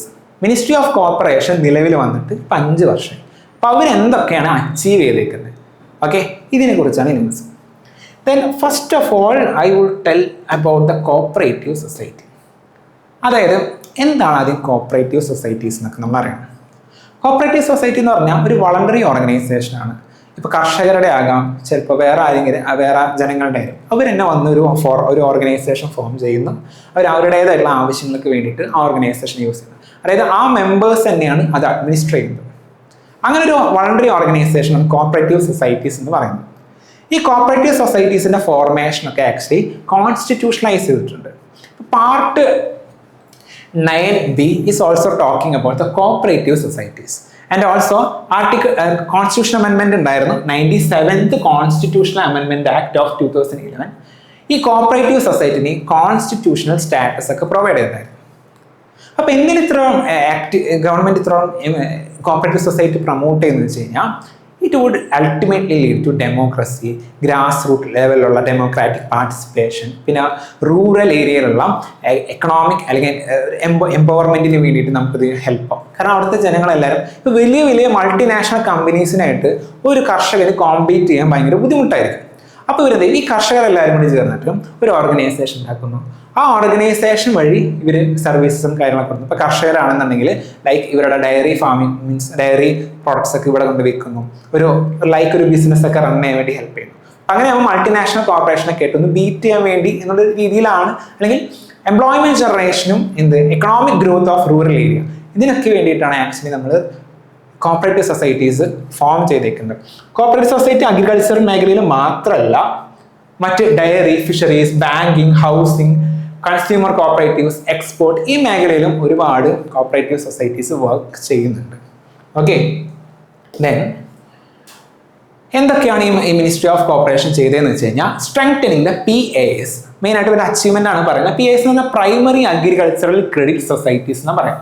Credit കൊടുക്കുന്ന സൊസൈറ്റീസ്. ഓക്കെ, ഇവരുടെ ആക്ടിവിറ്റീസ് ഡൈവേഴ്സിഫൈ ചെയ്തിട്ടുണ്ടായിരുന്നു. സോ അവർക്ക് ക്രെഡിറ്റിൻ്റെ ആക്സസും കാര്യങ്ങളൊക്കെ കൂടിയിട്ട് ഇവരുടെ ഈ കോപ്പറേറ്റീവ് സൊസൈറ്റീസിൻ്റെ ഇംപ്രൂവ്മെന്റ് ആ സമയത്ത് ഉണ്ടായിരുന്നു. അത് that would ultimately lead to better market ആക്സസിന് ഹെൽപ്പ് ആയിട്ടുണ്ടായിരുന്നു. Then government national multi state cooperative societies, ഇപ്പോൾ കേരളത്തിലൊരു കോപ്പറേറ്റീവ് സൊസൈറ്റി ഉണ്ട്, അത് തമിഴ്നാടിനായിട്ടുള്ള കോപ്പറേറ്റീവ് സൊസൈറ്റി, അല്ലെങ്കിൽ ആ സൊസൈറ്റി ഇപ്പം ലൈക്ക് കർണാടകയിലുണ്ട്. അപ്പോൾ ഒരു multi state cooperative society form ചെയ്യാനും നാഷണൽ ലെവലിലുള്ള കോപ്പറേറ്റീവ് സൊസൈറ്റീസ് ഒക്കെ ഉണ്ടാക്കാൻ വേണ്ടി മിനിസ്ട്രി ഓഫ് കോർപ്പറേഷൻസ് പ്രൊമോട്ട് ചെയ്തിട്ടുണ്ടായിരുന്നു. ദെൻ ഒരു national corporation policy on the way ആണ് ആക്ച്വലി ഫോർമുലേറ്റ് ചെയ്തുകൊണ്ടിരിക്കുന്നുണ്ട്, ഒരു നാഷണൽ കോർപ്പറേഷൻ പോളിസി. അപ്പോൾ ആ ഒരു പോളിസി വന്നു കഴിഞ്ഞാൽ എന്ത് ചെയ്യാം, നാഷണൽ ലെവലിൽ നമുക്ക് കോപ്പറേറ്റീവ് സൊസൈറ്റിനെ പ്രൊമോട്ട് ചെയ്യുന്ന ഒരു പോളിസി നിലവിൽ വരും. ഇപ്പം നിലവിൽ അങ്ങനെ ഇല്ല. ഓക്കെ, ദെൻ ഇമ്പോർട്ടൻസ് ഞാൻ പറഞ്ഞ പോലെ തന്നെ support inclusive and decentralised economic growth. ഒരു കോപ്പറേറ്റീവ് സൊസൈറ്റി വന്നാൽ അല്ലെങ്കിൽ ഇൻക്ലൂസീവ് ആവുന്നു. ദെൻ ഡീസെൻട്രലൈസ്ഡ് ആയിട്ടുള്ള എക്കണോമിക് ഗ്രോത്തും rural employment, entrepreneurship, farmers, bargaining power, ഇതിനൊക്കെ ഹെൽപ്പ് ആവുന്നത് അല്ലേ. ദെൻ സോഷ്യൽ ലെവലിൽ നോക്കുകയാണെങ്കിൽ ഇനീക്വാളിറ്റീസ് കുറയ്ക്കാൻ പറ്റും. Because there is a highly concentrated between corporate models. reduces inequalities created by highly concentrated corporate models. അതായത് കോപ്പറേറ്റീവ് മോഡൽസ് ഉണ്ടാവില്ല, ഞാൻ പറയുന്നത് കുറേ കമ്പനീസും കാര്യങ്ങളൊക്കെ ഉണ്ട്. ഇവരൊക്കെയുള്ള കോമ്പറ്റീഷന് വേണ്ടിയൊക്കെ ആക്ച്വലി നല്ല ഹെൽപ്പ് ചെയ്യും ഇനീക്വാളിറ്റീസ് എന്ന് പറയും. Then promote cooperative federalism. Central government state government ഒക്കെ തമ്മിലുള്ള ഒരു കോർപ്പറേഷൻ വരും. സോ ഒരു കോപ്പറേറ്റീവ് ഫെഡറലിസം, ഓക്കെ, അവർ തമ്മിലുള്ള കോപ്പറേറ്റീവ് ഫെഡറലിസം കൂടും. ദെൻ ചലഞ്ചസ് എന്തൊക്കെയാണ്? ഈ മിനിസ്ട്രി ഇപ്പോൾ വന്നിട്ട് 5 വർഷമായി, but they are facing some challenges in the field of cooperative societies. അതെന്തൊക്കെയാണെന്ന് പറഞ്ഞു കഴിഞ്ഞാൽ first thing is the corruption. Okay, അഴിമതി, corruption and inefficiency in some cooperative. Then weak governance and political interference, രാഷ്ട്രീയപരമായിട്ടുള്ള ഇൻഫ്ലുവൻസസും ഇന്റർഫറൻസസും അതിലോട്ട് വരാറുണ്ട്. പിന്നെ ടെക്നോളജി, ബെറ്റർ ടെക്നോളജി അഡോപ്ഷനിൽ പ്രശ്നമുണ്ട്, അവർ ടെക്നോളജീസ് അഡോപ്റ്റ് ചെയ്യുന്നതിൽ പ്രശ്നമുണ്ട്, പ്രൊഫഷണൽ മാനേജ്മെന്റ് ലെവലിൽ പ്രശ്നം വരുന്നുണ്ട്. ദെൻ നമുക്ക് എന്ത് ചെയ്യാം, ബാലൻസിങ് ഡീസെൻട്രലൈസേഷൻ വിത്ത് നാഷണൽ ലെവൽ കോർഡിനേഷൻ, അതായത് നാഷണൽ ലെവലിലുള്ള ഒരു കോർഡിനേഷൻ്റെ കുറവുണ്ട്, നാഷണൽ ലെവലും പിന്നെ ഗ്രാസ് റൂട്ട് ലെവലും തമ്മിലുള്ള ഒരു കോർഡിനേഷൻ, ഇവർ തമ്മിലുള്ള ഒരു എന്താ പറയുക കോർഡിനേഷൻ ഇത് പ്രശ്നമുണ്ട് ഈ കോപ്പറേറ്റീവ് സൊസൈറ്റി മേഖലയിൽ. Then what is the way forward? The first way forward is national cooperative പോളിസിയിൽ നമ്മൾ ഫോം ചെയ്യുന്നത് അത് ആദ്യം ഫോർമലൈസ് ചെയ്യും, അങ്ങനെ ഒരു പോളിസി ആദ്യം നിലവിൽ കൊണ്ടുപോകാം. Then ensure the transparency through the digital governance. Digital governance technologies ഒക്കെ കൊണ്ടുവന്നിട്ട് നമ്മുടെ അഴിമതിയും കറപ്ഷൻ കാര്യങ്ങളൊക്കെ പുറത്തേക്ക് ട്രാൻസ്പാരൻ്റ് ആകാം. Then capacity building and professional management, ഈ കോപ്പറേറ്റീവ് സൊസൈറ്റീസിലെ ആൾക്കാരുടെ കപ്പാസിറ്റി ബിൽഡിംഗ് കൂട്ടുക, മീൻസ് അവരുടെ കഴിവും അവരുടെ സ്കില്ലും കാര്യങ്ങളൊക്കെ കൂട്ടാൻ വേണ്ടി ശ്രമിക്കുക. Then expand cooperative societies into manufacturing, services and market and export. അതായത് ഈ കർഷകരെയും ഡയറി ഫാമേഴ്സിൻ്റെയും ഇവരുടെ മാത്രം പോരാ, എക്സ്പോർട്ട് ചെയ്യുന്ന അല്ലെങ്കിൽ പല ഡിജിറ്റൽ സർവീസസ് കൊടുക്കുന്ന അല്ലെങ്കിൽ വേറെ സർവീസസ് കൊടുക്കുന്ന മാനുഫാക്ചറിങ് ചെയ്യുന്ന കോർപ്പറേറ്റീവ് സൊസൈറ്റീസും നമുക്ക് ഫോം ചെയ്യണം. ഓക്കെ, അതിലോട്ട് ഫോക്കസ് കൊടുക്കുക. Then ensure better central state coordination. Okay, then article constitution provisions പറഞ്ഞു. So that was the news. Then ഈ ന്യൂസ് തുടങ്ങാട്ടു ഞാൻ പറയാം. This news talks about the India Australia relation. ഒരുപാട് കാര്യങ്ങൾ സ്റ്റാറ്റിക് പോർഷനിൽ നമ്മൾ പഠിക്കുന്നതാണ് ഇന്റർനാഷണൽ റിലേഷൻസിൻ്റെ ക്ലാസ്സുകളിൽ. ഓക്കെ, അതിൽ ഒരുപാട് കാര്യങ്ങൾ എനിക്ക് ഇൻക്ലൂഡഡ് ആണ്. അപ്പം ഞാനത് പറഞ്ഞു പോകുന്നുണ്ട്, കുറച്ച് അപ്ഡേഷൻസും അതിൻ്റെ കൂടെ പറഞ്ഞു പോകുന്നു. അപ്പം സോ ഇത് ഭയങ്കര ഡയറക്റ്റ് തരുന്ന ഒരു അല്ലെങ്കിൽ കുറേ ഇൻഫർമേഷൻ തരുന്ന ഒരു ആർട്ടിക്കിളാണ് regarding the India Australian relationship. The Prime Minister Narendra Modi is visiting Australia, highlighting the growing India-Australia partnership and a comprehensive strategic partnership. എന്നെ സംബന്ധിച്ച് 2020 ഇന്ത്യയും ഓസ്ട്രേലിയയും തമ്മിലുള്ള റിലേഷൻ കോംപ്രഹെൻസീവ് സ്ട്രാറ്റജിക് പാർട്ണർഷിപ്പായിട്ട് ഉയർത്തിയിട്ടുണ്ടായിരുന്നു. ഓക്കെ, ഞാൻ മുന്നേ പറയാറുണ്ട്, അതായത് നമ്മൾ ഓരോ രാജ്യങ്ങൾ തമ്മിലുള്ള റിലേഷൻഷിപ്പിന് ഇങ്ങനെ സ്റ്റേജ് ബൈ സ്റ്റേജ് നമ്മൾ ഇമ്പ്രൂവ് ചെയ്യാൻ വേണ്ടി ശ്രമിക്കാറുണ്ട്. അതിലൊരു സ്റ്റേജാണ് ഇത് കോംപ്രഹെൻസീവ് സ്ട്രാറ്റജിക് പാർട്ണർഷിപ്പായിട്ട് 2020 ഇന്ത്യ ഓസ്ട്രേലിയ റിലേഷൻ ഉയർന്നിട്ടുണ്ടായിരുന്നു. Then 2022 economic cooperation and trade agreement ECTA, economic cooperation and trade agreement 2022 നമ്മൾ സൈൻ ചെയ്തിട്ടുണ്ടായിരുന്നു ആരായിട്ട്? ഓസ്ട്രേലിയയായിട്ട്. സോ ഇത്തരത്തിലുള്ള ആക്ടിവിറ്റീസ് നമുക്ക് ആക്ച്വലി ട്രേഡ് കൂട്ടാൻ സഹായിച്ചിട്ടുണ്ട്. ഇന്ത്യയും ഓസ്ട്രേലിയയും തമ്മിലുള്ള റിലേഷൻഷിപ്പും കൂട്ടാൻ സഹായിച്ചിട്ടുണ്ട്. ഒരു പ്രധാനപ്പെട്ട what are the pillars, okay, major pillars in cooperation between the India Australia എന്ന് വെച്ച് കഴിഞ്ഞാൽ ഫസ്റ്റ് നമുക്ക് പറയാൻ പറ്റും ട്രേഡ് ആൻഡ് ഇൻവെസ്റ്റ്മെന്റ് ആണ്. അതായത് ECTA വന്നിട്ടുണ്ടായിരുന്നു. ECTA വന്നപ്പോൾ ഇന്ത്യയിലെ ഒരുപാട് പ്രോഡക്ട്സിനെ എക്സ്പോർട്ട് ചെയ്യാൻ വേണ്ടി സഹായിച്ചിട്ടുണ്ട്. അതുപോലെ തന്നെ ഓസ്ട്രേലിയത്തെ കുറേ പ്രോഡക്ട്സിന് നമുക്ക് ഇങ്ങോട്ട് ഇമ്പോർട്ട് ചെയ്യാൻ വേണ്ടിയിട്ട് ലഭിച്ചിട്ടുണ്ടായിരുന്നു. അപ്പോൾ ഇതിനൊക്കെ ഡ്യൂട്ടി ഫ്രീ ആക്സസ്, അത് മീൻസ് നമ്മുടെ ടാക്സ് ഒക്കെ നമ്മൾ ഒരുപാട് പ്രോഡക്ട്സിന് കുറച്ചിട്ടുണ്ടായിരുന്നു അല്ലെങ്കിൽ ഒട്ടും ഇല്ലാതാക്കിയിട്ടുണ്ടായിരുന്നു. ലൈക്ക് ഇന്ത്യ മെയിനായിട്ട് എക്സ്പോർട്ട് ചെയ്യുന്നത് ടെക്സ്റ്റൈൽസ്, ഫാർമസ്യൂട്ടിക്കൽസ്, എഞ്ചിനീയറിംഗ് ഗുഡ്സ് ഇതുപോലുള്ള കാര്യങ്ങളും. എന്നാൽ മേജറായിട്ടുള്ള ഓസ്ട്രേലിയ നമുക്ക് തരുന്നത് ക്രിട്ടിക്കൽ മിനറൽസ് ആയിരിക്കും, അവഗാഡോസ് ആയിരിക്കും, ഇതുപോലുള്ള കാര്യങ്ങളായിരിക്കും നമുക്ക് ട്രേഡിൽ വരുന്നത് ഓസ്ട്രേലിയയുടെ ഭാഗത്ത് നിന്ന്. Okay, then defence and security മേഖലയിൽ നോക്കുകയാണെന്നുണ്ടെങ്കിൽ നമ്മുടെ ഇന്ത്യയും ഓസ്ട്രേലിയയും തമ്മിൽ ഒരുപാട് മിലിറ്ററി എക്സസൈസസ് ഉണ്ട്. ദെൻ അതിലൊന്നാണ് ഓസിൻഡെക്സ്, മലബാർ എക്സസൈസ് താലിസ്മാൻ സേവർ, ഇതുപോലുള്ള മിലിറ്ററി എക്സസൈസ് നമുക്കുണ്ട്. Then we are involve in maritime security, cyber security, artificial intelligence, ഇതുപോലുള്ള മേഖലയിൽ നമ്മൾ ഓൾറെഡി ഇൻവോൾവ് ആണ് ഓസ്ട്രേലിയനായിട്ട്. ദെൻ എനർജി കോർപ്പറേഷൻ മേഖലയിൽ നോക്കുകയാണെങ്കിൽ we have India Australia renewable energy partnership ഉണ്ട് നമുക്ക്. അതുപോലെ തന്നെ ഒരുപാട് കുറേ ഇനീഷ്യേറ്റീവ്സ് നമ്മുടെ ഇന്ത്യ ഓസ്ട്രേലിയയും തമ്മിലുണ്ട്, like solar task force, green hydrogen task force. മെയിനായിട്ടും നമ്മൾ ഇന്ത്യ ഓസ്ട്രേലിയയിൽ ഫോക്കസ് ചെയ്യുന്നത് ക്രിട്ടിക്കൽ മിനറൽസിൽ നമ്മൾ ഫോക്കസ് ചെയ്യാറുണ്ട്.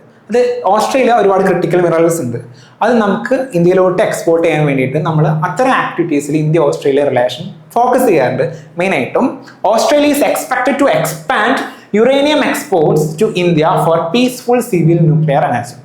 ഓസ്ട്രേലിയയിൽ നിന്നിട്ടും ഇന്ത്യയിലോട്ടുള്ള ന്യൂക്ലിയർ എനർജിയുടെ എക്സ്പോർട്ട് കൂട്ടാൻ വേണ്ടിയിട്ടും ഇന്ത്യ ഓസ്ട്രേലിയ റിലേഷൻസ് വഴി സാധിക്കുന്നുണ്ട് നമുക്ക്. ദെൻ എഡ്യൂക്കേഷൻ സ്കിൽ മേഖലയിൽ നോക്കുകയാണെന്നുണ്ടെങ്കിൽ ഏകദേശം 100,000-ലധികം ഇന്ത്യൻ സ്റ്റുഡൻസ് ഓസ്ട്രേലിയയിലുണ്ട്. അതുപോലെ തന്നെ ഓസ്ട്രേലിയയിലെ ഒരുപാട് യൂണിവേഴ്സിറ്റീസ് ഇന്ത്യയിലും വർക്ക് ചെയ്യുന്നുണ്ട്. So that would ultimately lead to advancement or research in healthcare, space, energy, defense ഈ മേഖലകളിൽ. ഓക്കെ, ദെൻ വൊക്കേഷണൽ ട്രെയിനിങ് എന്ന് പറയുന്ന മേഖലയിൽ ലൈക്ക് സോളാർ റൂഫ് ടോപ്പ് ഇൻസ്റ്റാളേഷൻ്റെ ആ ഒരു മേഖലയിൽ അല്ലെങ്കിൽ മൈനിങ് അവിടെയൊക്കെ വൊക്കേഷണൽ ട്രെയിനിങ്ങും ഇന്ന് ഓസ്ട്രേലിയയുടെ ഭാഗത്ത് നമുക്ക് ലഭിക്കുന്നുണ്ട്. Then sports and people to people ties പറയുമ്പോൾ ഒരുപാട് ആൾക്കാർ ഇന്ത്യൻസ് അവിടെ ഉണ്ട്. ഓക്കെ, ഏകദേശം 10 ലക്ഷത്തോളം ഇന്ത്യൻ ഡയസ്പോറ, അതായത് ഇന്ത്യക്കാർ ഓസ്ട്രേലിയയിലുണ്ട്. 1 ലക്ഷം തന്നെ സ്റ്റുഡൻസ്, 1 ലക്ഷത്തിന് മേലെ സ്റ്റുഡൻസ് ഉണ്ട്. ദെൻ ഇതെന്ത് ചെയ്യുന്നു, സ്പോർട്സ് മേഖലയിലുള്ള കോർഡിനേഷൻ ഇന്ത്യയിലെ കുറെ സ്പോർട്സുകൾ ലൈക്ക് കൊക്കോ, കബഡി, ഇതിനൊക്കെ ഒരു ഇന്റർനാഷണൽ ലെവലുള്ള ഒരു അറ്റൻഷൻ കിട്ടാൻ ഇന്ത്യ ഓസ്ട്രേലിയ റിലേഷൻ തമ്മിൽ ഹെൽപ്പ് ചെയ്യുന്നുണ്ട്. ഓക്കെ, ദെൻ മൾട്ടിലാറ്ററൽ കോർപ്പറേഷൻ, ഇന്ത്യയും ഓസ്ട്രേലിയ അടങ്ങുന്ന മൾട്ടിലാറ്ററൽ ഓർഗനൈസേഷൻസ് ഒക്കെ നോക്കുകയാണെങ്കിൽ ക്വാഡ് ഉണ്ട്. ഓക്കെ, ക്വാഡ്രിലാറ്ററൽ സെക്യൂരിറ്റി ഡയലോഗ് നമ്മൾ ഇന്നലത്തെ ന്യൂസിൽ പറഞ്ഞിട്ടുണ്ടായിരുന്നു. ഇന്ത്യ, ഓസ്ട്രേലിയ, ജപ്പാൻ, US ഇവർ തമ്മിലുള്ള ഒരു ഓർഗനൈസേഷനാണ് ക്വാഡ് എന്ന് പറയുന്നത്. ഇതുപോലെ മൾട്ടിലാറ്ററൽ ഓർഗനൈസേഷൻ മീൻസ് ഒന്നിലധികം രാജ്യങ്ങൾ തമ്മിലുള്ള ഓർഗനൈസേഷൻ എന്ന് പറയുമ്പോൾ ക്വാഡ് ഉണ്ട്. ഇന്ത്യ ഓഷ്യൻ റിം അസോസിയേഷനിൽ ഇന്ത്യ ഓസ്ട്രേലിയ ഉണ്ട്. സപ്ലൈ ചെയിൻ റിസൈലൻസ് ഇനീഷ്യേറ്റീവിലും ഇന്ത്യ ഓസ്ട്രേലിയ ഉണ്ട്. സോ ഈ മെയിനായിട്ട് ഇൻഡോ പസഫിക് ഈ ഒരു ഓർഗനൈസേഷൻസ് ഫോക്കസ് ചെയ്യുന്നത് മെയിൻലി ഇൻഡോ പസഫിക് സെക്യൂരിറ്റി. ഇന്നലെ ന്യൂസിൽ പറഞ്ഞാൽ ഇൻഡോ പസഫിക് സെക്യൂരിറ്റിയും critical minerals, rare earth elements ഇവരുടെയൊക്കെ സപ്ലൈയിലൊക്കെ ഇത്തരം ഓർഗനൈസേഷൻസ് കൂടുതൽ ഫോക്കസ് ചെയ്യുന്നുണ്ട്. ദാറ്റ് മീൻസ് ഇന്ത്യ ഓസ്ട്രേലിയയും തമ്മിലുള്ള റിലേഷനിൽ കുറച്ചും കൂടി ഇമ്പ്രൂവ്മെന്റ് വരുന്നുണ്ട്. മാത്രമല്ല കുറച്ച് ട്രൈലാറ്ററൽ എഗ്രിമെന്റ്സ് അല്ലെങ്കിൽ ട്രൈലാറ്ററൽ കോർപ്പറേഷൻ എന്ന് പറഞ്ഞാൽ 3 രാജ്യങ്ങൾ, ബൈലാറ്ററൽ എന്ന് പറയുമ്പോൾ 2, ട്രൈലാറ്ററൽ എന്ന് പറയുമ്പോൾ 3, മൾട്ടിലാറ്ററൽ എന്ന് പറയുമ്പോൾ 3-ലധികം ഒരുപാട് രാജ്യങ്ങൾ ആണ്. ഓക്കെ, ട്രൈലാറ്ററൽ എന്ന് പറയുമ്പോൾ എന്താ, ഇന്ത്യ ഓസ്ട്രേലിയ ഇന്തോനേഷ്യ പാർട്ണർഷിപ്പ് കൂടുന്നുണ്ട്. ഇന്ത്യ ഓസ്ട്രേലിയ ഫ്രാൻസ് ഇതുപോലുള്ള ഒരുപാട് പാർട്ണർഷിപ്പും കൂടുന്നുണ്ട്. So India Australia relation is getting better day by day. Okay, then why it is important? First thing, India-Australia relationship is very important to ensure free, open, inclusive, rule-based Indo-Pacific region. Indo-Pacific region നമുക്ക് അവിടെ security ഉറപ്പുവരുത്താൻ, അവിടെ rule based ആയിട്ടുള്ള ഒരു കാര്യങ്ങളൊക്കെ ഉറപ്പുവരുത്താൻ we need a better coordination with Australia. Then economic ties നോക്കുകയാണെന്നുണ്ടെങ്കിൽ നമുക്ക് ട്രേഡ് ഓസ്ട്രേലിയയായിട്ട് കൂടും. ക്രിട്ടിക്കൽ മിനറൽ സെക്യൂരിറ്റി ഒക്കെ ഓസ്ട്രേലിയയായിട്ടുള്ള റിലേഷൻ നമുക്ക് കിട്ടുന്നുണ്ട്. ദെൻ എനർജി സെക്യൂരിറ്റി കാര്യം പറഞ്ഞാൽ റിന്യൂവബിൾ എനർജി റിലേറ്റഡ് ആയിട്ടുള്ള കോർപ്പറേഷൻ ഇന്ത്യയും ഓസ്ട്രേലിയയും തമ്മിൽ കൂടുന്നുണ്ട്. ദെൻ എഡ്യൂക്കേഷൻ മേഖലയിൽ നോക്കുകയാണെങ്കിൽ സ്കിൽ അഡ്വാൻസ്മെന്റിലും ഓസ്ട്രേലിയൻ ആയിട്ടുള്ള റിലേഷൻ നമുക്ക് ഹെൽപ്പ് ആകുന്നുണ്ട്. Then challenges. ഓക്കെ, നമുക്ക് ഈ ഒരു റിലേഷന് we need to conclude the comprehensive economic cooperation agreement. Okay, നമ്മൾ ഇന്ത്യ ഓസ്ട്രേലിയയും തമ്മിലുള്ള ഒരു എഗ്രിമെന്റ് ആണ് കോംപ്രഹെൻസീവ് എക്കണോമിക് കോർപ്പറേഷൻ എഗ്രിമെന്റ്. അത് ഇതുവരെ റെഡി ആയിട്ടില്ല, അത് കൺക്ലൂഡ് ചെയ്യാം. Then expand defence industrial collaboration. Defence മേഖലയിലുള്ള മാനുഫാക്ചറിങ്, പല വെപ്പൺസിന്റെ മാനുഫാക്ചറിങ്, ഇത്തരം കാര്യങ്ങളിൽ ടെക്നോളജി ട്രാൻസിഷനിലൊക്കെ എന്ത് ചെയ്യാം, പ്രൊമോഷൻ കൊണ്ടുവരാം, പ്രൊമോട്ട് ചെയ്യുക. Then improve mobility and skilled work force partnership. Skilled work ഫോഴ്സിന്റെ പാർട്ണർഷിപ്പ് ഈ മേഖലയിൽ, അതായത് സ്കിൽഡ് വർക്ക് ഫോഴ്സ് ഫ്രം ഒരു പെർട്ടിക്കുലർ സെക്ടറിൽ നിന്ന് നമുക്ക് ഇന്ത്യയിലോട്ട് കൊണ്ടുവരാം. ഓക്കെ, അതായത് ഇന്ത്യൻ സ്കിൽഡ് വർക്ക് ഫോഴ്സ് എന്ന് പറയുമ്പോൾ എന്താ, ആക്ച്വലി നല്ല സ്കില്ലുള്ള ഒരു IT സ്കില്ല് അല്ലെങ്കിൽ മറ്റ് ടെക്നോളജി റിലേറ്റഡ് സ്കില്ലുള്ള ആൾക്കാരെ വർക്ക് ഫോഴ്സ് ഉണ്ട്, അതിൽ വർക്ക് ചെയ്യുന്ന ആൾക്കാരുണ്ടാവും. അപ്പോൾ ഇവരുടെ മൂവ്മെന്റ് ഒക്കെ കുറച്ചും കൂടി ഉറപ്പുവരുത്തി കഴിഞ്ഞാൽ നമുക്ക് ആ മേഖലയിലും കൂടി ഹെൽപ്പ് ആവും. ഓക്കെ, നെക്സ്റ്റ് ന്യൂസ് ഇത് ഭയങ്കര ഡാറ്റ തരുന്നൊരു ന്യൂസാണ്. ഇത് എക്സ്പ്ലെയിൻ ചെയ്യാനും ഫുൾ ഡാറ്റ ഞാൻ പറഞ്ഞു പോകുന്നില്ല, കാരണം ജസ്റ്റ് റീഡ് ദാറ്റ്. ബട്ട് കുറച്ച് ഡാറ്റാസ് ഒക്കെ നമ്മൾ മെമ്മറൈസ് ചെയ്ത് വെക്കേണ്ട ആവശ്യകതയുണ്ട്. ഓക്കെ, എങ്കിലും എന്താ പറയുക, കുറച്ച് കോംപ്ലിക്കേറ്റഡ് ആണ് ഈ ന്യൂസ്. ഒരുപാട് ഡാറ്റാസ് മെമ്മറൈസ് ചെയ്ത് വെക്കാൻ ഇത്തിരി ബുദ്ധിമുട്ടുണ്ട്. ന്യൂസ് എന്താണെന്ന് വെച്ച് കഴിഞ്ഞാൽ യൂണിയൻ മിനിസ്ട്രി ഓഫ് എഡ്യൂക്കേഷൻ ഒരു റിപ്പോർട്ട് കൊണ്ടുവന്നിട്ടുണ്ട്. അതുപോലെ UDSEC പ്ലസ് എന്ന് പറയുന്നത്, അതായത് unified district information system for education plus എന്ന് പറയുന്നത്. Actually this is A central database, അതായത് മിനിസ്ട്രി ഓഫ് എഡ്യൂക്കേഷൻ്റെ കീഴിലുള്ള ഒരു ഡാറ്റാബേസ് ആണ്, നാഷണൽ സ്കൂൾ എഡ്യൂക്കേഷൻ ഡാറ്റാബേസ് ആണ് ഈ പറയുന്ന UDSEC പ്ലസ് എന്ന് പറയുന്നത്. അപ്പോൾ അത് നിലവിൽ റിപ്പോർട്ട് വന്നു. ആ റിപ്പോർട്ടിൽ എന്തൊക്കെയാണ് വന്നേക്കുന്നത് നോക്കാം. First thing, okay, drop out rates. നമ്മൾ കുറച്ച് ടേംസ് ഉണ്ട് ഈ ന്യൂസിൽ. ആ ടേംസ് ഞാൻ ആദ്യം ഒന്ന് എക്സ്പ്ലെയിൻ ചെയ്യാം. അപ്പം അങ്ങനെയാണെന്നുണ്ടെങ്കിൽ ഈ ന്യൂസ് ഫോളോ ചെയ്യാൻ ഇത്തിരി എളുപ്പമായിരിക്കും. ഞാനിത് ബാക്കിൽ ഓൾറെഡി കൊടുത്തിട്ടുണ്ട് ഈ key terms. First thing is എന്താണ് ഡ്രോപ്പ് ഔട്ട് റേറ്റ്? സ്കൂളിൽ ഡ്രോപ്പ് ഔട്ട് റേറ്റ് എന്ന് പറഞ്ഞു കഴിഞ്ഞാൽ it is a percentage of the students leaving school before completing a stage of education. ഒരു സ്റ്റേജ് ഓഫ് എഡ്യൂക്കേഷൻ കംപ്ലീറ്റ് ചെയ്യുന്നതിന് മുന്നേ, ഇപ്പോൾ ഹൈസ്കൂൾ ആകട്ടെ ഹയർ സെക്കൻഡറി ആകട്ടെ, കംപ്ലീറ്റ് ചെയ്യുന്നതിന് സ്കൂളിൽ നിന്ന് പോകുന്നു. This is the drop out rate. Okay, then retention rate എന്ന് പറഞ്ഞു കഴിഞ്ഞാൽ this a percentage of the students continuing in school from 1 academic year to the next year. ഈ ഒരു വർഷം ഇപ്പോൾ 9ാം ക്ലാസ്സിൽ പഠിക്കുന്ന കുട്ടി 10ാം ക്ലാസ്സിലോട്ട് പോകുന്നുണ്ടോ? ഓക്കെ, ഇതിനാണ് റിട്ടൻഷൻ റേറ്റ് എന്ന് പറയുന്നത്. അങ്ങനെ പോകുന്നുണ്ടെങ്കിൽ അതിനെക്കുറിച്ച് പറയുന്നത് retention rate. Then gross enrolment ratio, GER, total enrolment at the level of education regardless of age as A percentage of the official school age population. അതായത് ഒഫീഷ്യലി സ്കൂൾ ഏജ് പോപ്പുലേഷൻ, സ്കൂളിലോട്ട് പോകുന്ന ഒരു ഏജ് ഓഫ് പോപ്പുലേഷൻ എത്രത്തോളം ഉണ്ട്, എത്ര ആൾക്കാർ സ്കൂളിലോട്ട് പോകുന്നുണ്ട്. Okay, that is a gross enrolment ratio. Then transition rate, percentage of students moving from 1 level of education to the next. അത് ഒരു level of education, higher education means secondary education നിന്ന് higher level എഡ്യൂക്കേഷനിലോട്ട് എത്രത്തോളം ആൾക്കാർ പോകുന്നുണ്ട്, primary education നിന്ന് എന്താ പറയുക ഹൈസ്കൂൾ അല്ലെങ്കിൽ സെക്കൻഡറി എഡ്യൂക്കേഷനൊക്കെ എത്രത്തോളം ആൾക്കാർ പോകുന്നുണ്ട്, എത്രത്തോളം സ്റ്റുഡൻസ് പോകുന്നുണ്ട്, ഇതിനെക്കുറിച്ച് പറയുന്നതാണ് ട്രാൻസിഷൻ റേറ്റ്. സോ ഈ കീവേഡ്സ് ഒന്ന് ആദ്യം പഠിച്ചു വയ്ക്കുക. ഓക്കെ, ഇനി ഞാനത് വീണ്ടും എക്സ്പ്ലെയിൻ ചെയ്യുന്നില്ല ന്യൂസിൻ്റെ ഇടയിൽ. അപ്പോൾ drop out rate, retention rate, gross enrolment ratio and transition rate. Okay, then ഈ ന്യൂസ് ഡീറ്റെയിൽ ആയിട്ട് നോക്കുമ്പോൾ decline in drop out rate. Drop out rate കുറഞ്ഞു, കുട്ടികൾ കൊഴിഞ്ഞു പോകുന്നത് എന്ത് ചെയ്തു, കുറഞ്ഞു. പ്രിപ്പറേറ്ററി ലെവലിലോ സെക്കൻഡറി ലെവലിലോ ഡാറ്റാസ് കൊടുത്തിട്ടുണ്ട്. സോ ഡ്രോപ്പ് ഔട്ട് കുറഞ്ഞു കഴിഞ്ഞാൽ it indicates improved students retention and access to education.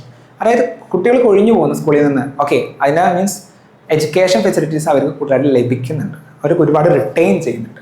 Then improvement in student retention. Okay, അതിന് ഡാറ്റാസ് കൊടുത്തിട്ടുണ്ട്. ഗ്രോസ് എൻറോൾമെന്റിലും ഡാറ്റാസ് കൊടുത്തിട്ടുണ്ട്, അതും കൂടിയിട്ടുണ്ട്. ട്രാൻസിഷൻ റേറ്റും കൂടിയിട്ടുണ്ട്. ഓക്കെ, പ്രത്യേകിച്ച് ജെൻഡർ ഇൻഡിക്കേറ്റേഴ്സ് നോക്കുകയാണെങ്കിൽ നമ്മൾ പഠിപ്പിക്കുന്ന ടീച്ചേഴ്സിൽ ഒരു 54% ടീച്ചേഴ്സും സ്ത്രീകൾ തന്നെയാണ്. സോ സ്ത്രീകൾക്ക് ഒരു ഇമ്പോർട്ടൻസ് അവിടെ കൊടുക്കുന്നുണ്ട്. ദെൻ ഗേൾസ് എൻറോൾമെന്റ് നോക്കുമ്പോൾ സ്കൂളുകളിൽ 48.4%. ദെൻ എഗെയിൻ കുറേ ഡാറ്റാസ് കൊടുക്കുന്നത് ഡിജിറ്റൽ ഇൻഫ്രാസ്ട്രക്ചർ. ഡിജിറ്റൽ ഇൻഫ്രാസ്ട്രക്ചർ എന്ന് പറയുമ്പോൾ സ്കൂളുകളിലുള്ള ഡിജിറ്റൽ ഫെസിലിറ്റീസ് കൂടുന്നുണ്ട്. ഓക്കെ, അതുപോലെ തന്നെ കണക്ടിവിറ്റീസ്, ഇന്റർനെറ്റ് കണക്ടിവിറ്റീസ് കൂടുന്നുണ്ട്. ബേസിക് ആയിട്ടുള്ള ഇൻഫ്രാസ്ട്രക്ചർ ലൈക്ക് ഒരു 98.5% സ്കൂളിലും ഗേൾസ് ടോയ്ലറ്റ്സ് ഉണ്ട്. ഓക്കെ, പിന്നെ ബോയ്സ് ടോയ്ലറ്റ്സിനും കൂടുതലാണ്. ഇലക്ട്രിസിറ്റി സപ്ലൈ ഒട്ടുമിക്ക സ്കൂളിലും കൂടുതലാണ്.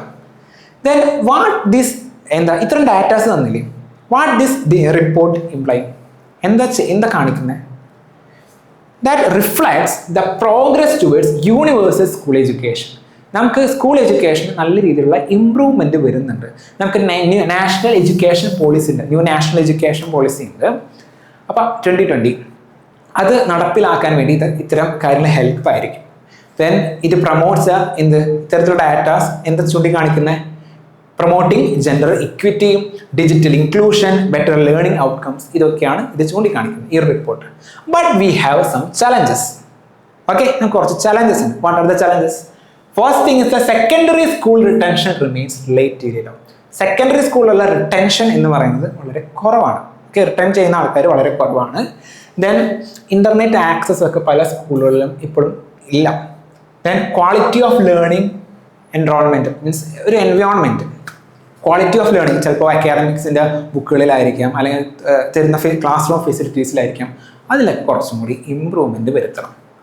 ഓക്കെ, ചുരുക്കി പറഞ്ഞു കഴിഞ്ഞാൽ ഒരു ഗവൺമെൻറ് ഒരു ഡാറ്റ കൊണ്ടുവന്ന് റിപ്പോർട്ട് കൊണ്ടുവന്ന് റിപ്പോർട്ടിൽ ഒരുപാട് ഇമ്പ്രൂവ്മെൻറ്റും കാണിക്കുന്നുണ്ട്. ഓക്കെ, അതിനെ കുറിച്ചാണ് data. Then we also have some challenges we need to address that. Then last news.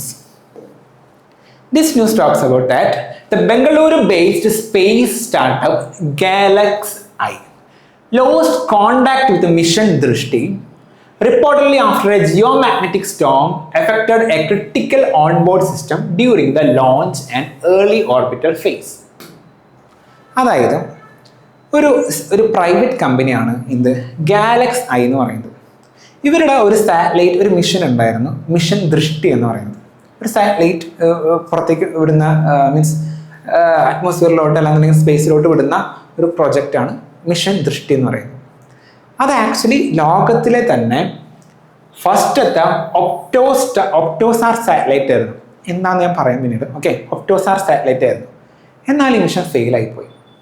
അതായത് ഒരു സ്റ്റേജ് ഉണ്ട്, ലോഞ്ച് ചെയ്തിട്ട് നമുക്കൊരു സ്റ്റേജ് പറയും. ഇമ്മീഡിയറ്റ്ലി നമ്മൾ ലോഞ്ച് ചെയ്ത് കഴിഞ്ഞ് കഴിഞ്ഞാൽ നമ്മൾ എന്ത് ചെയ്യും, ഈ സോളാർ എക്യുപ്മെൻറ്റ്സ് ഒക്കെ എന്ത് ചെയ്യുക, ഡെവലപ്പ് ചെയ്യുന്ന കമ്മ്യൂണിക്കേഷൻ ആക്ടിവിറ്റീസ് ഒക്കെ ആക്റ്റീവ് ആകുന്ന ഒരു സ്റ്റേജ് ഉണ്ട് ലോഞ്ച് ചെയ്തതിന് ശേഷം. ആ സ്റ്റേജ് വർക്കായില്ല. ആ സ്റ്റേജിൽ വെച്ചിട്ട് ഒരു ജിയോ മാഗ്നറ്റിക് സോളാർ സ്റ്റോം എന്ത് ചെയ്തു, ഈ ഒരു സാറ്റലൈറ്റിനെ എഫക്റ്റ് ചെയ്തു. അതുകൊണ്ട് ഇത് ആക്ച്വലി വർക്കിംഗ് അല്ലാണ്ടായിപ്പോയി, ഫെയിലിയർ ആയിപ്പോയി. Okay, actually the mission Drishti was the world's first optosar satellite and India's largest privately developed earth observation satellite ആയിരുന്നു. ഓക്കെ, പക്ഷേ ഫെയിലിയർ ആയിപ്പോയി. ദെൻ എന്താണ് OptoSAR satellites? Prelims point of view പഠിക്കാം. ഇത് actually 2 technologies combine ചെയ്യുന്നതാണ്. Like electro optical imaging and synthetic aperture radar എന്ന് പറയുന്ന 2 technologies അല്ലെങ്കിൽ 2 രീതിയിലുള്ള പുതിയ ടെക്നോളജീസ് കമ്പൈൻ ചെയ്യുന്ന ഒന്നാണ് ഒപ്റ്റോസാർ എന്ന് പറയുന്ന ഒരു ടെക്നോളജി. അപ്പോൾ ഇത് കൊണ്ടുവന്നു കഴിഞ്ഞാൽ എന്താ ഹെൽപ്പ് എന്ന് പറഞ്ഞു കഴിഞ്ഞാൽ it would benefit it provides continuous all weather day and night earth observation സഹായിക്കും. എർത്ത് ഒബ്സർവ് ചെയ്യാൻ വേണ്ടിയിട്ട്, അതായത് രാത്രിയാകട്ടെ പകലാകട്ടെ ഏത് വെതർ കണ്ടീഷൻസിനും എർത്തിനെ ഒബ്സർവ് ചെയ്യാൻ വേണ്ടി സഹായിക്കുന്ന ഒരു കൈൻഡ് ഓഫ് സാറ്റലൈറ്റ് ആണ് ഒപ്റ്റോസാർ സാറ്റലൈറ്റ്സ് എന്ന് പറയുന്നത്. ഓക്കെ, ഈ 2 ടെക്നോളജീസ് കമ്പൈൻ ചെയ്തിട്ട്, പക്ഷെ അത് ഫെയിലിയർ ആയിപ്പോയി. Okay, then that would helpful ഒരു ഒപ്റ്റോസാർ സാറ്റലൈറ്റ് വന്നു കഴിഞ്ഞാൽ that would help for disaster management, flood and cyclone monitoring, agriculture and crop assessment, border surveillance, ഇതുപോലെ ഒരുപാട് ഉപയോഗങ്ങൾ ഉണ്ടായിരുന്നു. ഓക്കെ, പക്ഷെ അത് ഫെയിലായി. ദെൻ നമുക്ക് എന്താണ് ഒരു ജിയോ മാഗ്നറ്റിക് സോളാർ സ്റ്റോം അല്ലെങ്കിൽ ജിയോ മാഗ്നറ്റിക് സോളാർ സ്റ്റോം എന്താണെന്ന് നോക്കാം. എന്താ സംഭവം എന്ന് വെച്ച് കഴിഞ്ഞാൽ സൂര്യനിൽ ഒരുപാട് എനർജി ഉണ്ട് അല്ലേ. പല ഒരു എനർജി ഇൻറ്റൻസീവ് അല്ലെങ്കിൽ വയലൻ്റ് ആയിട്ടുള്ള എന്തെങ്കിലും ഒരു എനർജി ഇൻറ്റൻസീവ് ആയിട്ടുള്ള ഒരു ആക്ടിവിറ്റി സൂര്യനിൽ നടന്നു എന്ന് വിചാരിക്കാം. That would spend energy spend ചെയ്യും, എനർജി സെൻഡ് ചെയ്യും. Okay, that would send energy. പക്ഷേ ഈ എനർജി എന്ന് പറയുന്നത് നമ്മുടെ മാഗ്നറ്റിക് ഫീൽഡിനായിട്ട് ഭൂമിയുടെ മാഗ്നറ്റിക് ഫീൽഡിനായിട്ട് കോണ്ടാക്ട് വരുമ്പോൾ കുറച്ച് പ്രശ്നങ്ങൾ ക്രിയേറ്റ് ചെയ്യും. അതാണ് ജിയോ മാഗ്നറ്റിക് സോളാർ സ്റ്റോം എന്ന് പറയുന്നത്. അതായത് geomagnetic solar storm occurs when charged particles, highly energetic ആയിട്ടുള്ള charged particles emitted by the sun interact with the earth's magnetic field. ഇങ്ങനെ വന്നു കഴിഞ്ഞാൽ ഒരുപാട് പ്രശ്നം ഉണ്ടാവും. അത് നമ്മൾ സാറ്റലൈറ്റ് ഭയങ്കര എന്താ ഈ പറഞ്ഞ പോലെ ചാർജ്ഡ് പാർട്ടിക്കിൾസ് ആണ് വരുന്നത്, നമ്മുടെ മാഗ്നറ്റിക് ഫീൽഡിനൊക്കെ ഡിസ്റ്റർബ് ചെയ്യുന്നുണ്ട്. That would lead to the disruption in communication system. Satellite സിസ്റ്റത്തിലൊക്കെ പ്രശ്നം വരാറുണ്ട്. GPS, navigation, power grid disturbance വരാറുണ്ട്. നമ്മുടെ എനർജി സപ്ലൈയിലൊക്കെ പ്രശ്നം ബാധിക്കും. മുംബൈയിലൊക്കെ ഒരു സമയത്ത് ബാധിച്ചിട്ടുണ്ടായിരുന്നു. ഓക്കെ, ഇതാണ് ജിയോ മാഗ്നറ്റിക് സോളാർ സ്റ്റോം എന്ന് പറയുന്നത്. ദെൻ എന്താണ് ഈ LEPO, അതായത് launch and early orbit phase എന്ന് പറഞ്ഞിട്ടുണ്ടായിരുന്നു. ആ ഫേസിൽ വെച്ചിട്ടാണ് ഇത് കമ്മ്യൂണിക്കേഷൻ ലോസ്റ്റ് ആയി. ആ ഫേസ് എന്താണെന്ന് ഞാൻ ജസ്റ്റ് പറഞ്ഞിട്ടുണ്ട്. മീൻസ് ലോഞ്ച് ചെയ്തതിന് ശേഷം സോളാർ പാനൽസ് ഡിപ്ലോയ് ചെയ്യുന്ന, കമ്മ്യൂണിക്കേഷൻ സിസ്റ്റംസ് ആക്ടിവേറ്റ് ചെയ്യുന്ന ഒരു സ്റ്റേജ് ആയിരുന്നു ലോഞ്ച് ചെയ്തതിന് ശേഷം. ഓക്കെ, അതാണ് launch and early orbit phase എന്ന് പറയുന്നത്. സോ ഇത് ഫെയിലിയർ ആയെന്നുണ്ടെങ്കിലും what is important? Actually we are promoting. കഴിഞ്ഞ ദിവസം ഉണ്ടായിരുന്നു നമ്മൾ വിക്രം 1 കുറിച്ച് പറഞ്ഞിട്ടുണ്ടായിരുന്നു. സ്കൈ റൂട്ട് എയറോസ്പേസ് നടത്തുന്ന ഒരു എന്താ പറയുക ഒരു മിഷനെ കുറിച്ച് പറഞ്ഞ ഒരു റോക്കറ്റിനെ കുറിച്ചൊക്കെ പറഞ്ഞിട്ടുണ്ടായിരുന്നു. സോ ഇപ്പോൾ ഇവിടെ ഒപ്റ്റോസ്റ്റാറിനെ കുറിച്ച് പറയാം. ഒപ്റ്റോസ്റ്റാറിനെ കുറിച്ച് പറയുമ്പോൾ എന്ത് ഇത് കമ്മ്യൂണിക്കേറ്റ് ചെയ്യുന്നത്, ആക്ച്വലി കൺവേ ചെയ്യുന്നത് വെച്ച് കഴിഞ്ഞാൽ ഇന്ത്യയുടെ പ്രൈവറ്റ് സെക്ടർ ഇന്ത്യയുടെ സ്പേസ് മേഖലയിൽ വർക്ക് ചെയ്യുന്നത് കൂടുന്നുണ്ട്. ഓക്കെ, അതിനുവേണ്ടിയാണ് ഇന്ത്യ ആക്ച്വലി പ്രൊമോട്ട് ചെയ്യുന്നത്. ഒരുപാട് ഇൻവെസ്റ്റ്മെന്റ്സ് വരാനും ഒരുപാട് റിസർച്ച് നടക്കാനും. അപ്പോൾ ഇത് അൾട്ടിമേറ്റ്ലി ഫെയിലർ ആയെന്നുണ്ടെങ്കിലും ultimately showing India's private sector contribution in the research and space sector is improving. Okay, then we are giving a main science writing question. Okay, this is a question is related to the vehicle retrofitting. You can write this answer and send to this mail. Okay, newspaper civil360@gmail.com and I want to evaluate it and തിരിച്ചു അയക്കുന്നതായിരിക്കും. Okay.